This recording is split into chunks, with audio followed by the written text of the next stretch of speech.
దయచేసి ఇంతవరకు మన ప్రియులు ఉన్నారు. సన్నిధి అనే అంశాన్ని గురించి చాలా చక్కని విషయాలు మనకు నేర్పించారు. సన్నిధి చేయటం వల్ల మనము చురుకైన వాముగా ఉంటాం. మరి ఇశ్రాయేలు ప్రజలందరూ కూడా సన్నిధి చేశారు కనుకని ఆనాడు మంత్రస్థానాలు అంటారు, వీరు ఎబ్రేయులు చురుకైన వారు. అలాగే బైబిల్ మిషన్ వారమైన మనం కూడా చురుకుదనం కలిగి ఉండాలంటే సన్నిధి అనేది తప్పక మనం చేసి తీరాలి.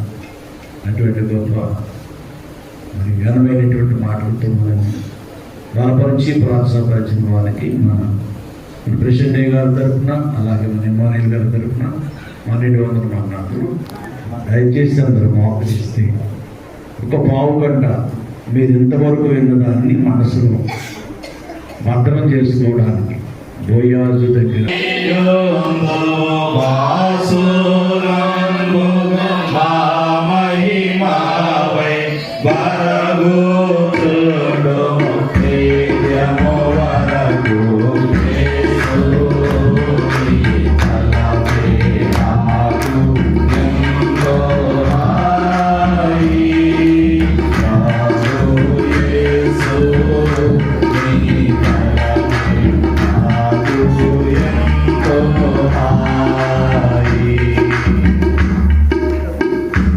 ప్రభు ఎదుట నిలిచిన మనము, మోకరించిన మనము మాంసపు నేత్రములు మూసుకొని, మట్టి నేత్రములను మూసుకొని, ప్రభు మనకిచ్చిన విశ్వాస నేత్రములు తెరచి, అంతరంగ నేత్రములు తెరచి, ఆకాశ మహాకాశములకు ఆధారభరితుడైన మహాదేవుడే ధూళిమి దుమ్ము పురుగులమైన మనతో సహవాసం చేయుటకు మన ఎదుటకు ఆరంభపు మునిపే వచ్చి ఇప్పటి వరకు మనతో మాట్లాడి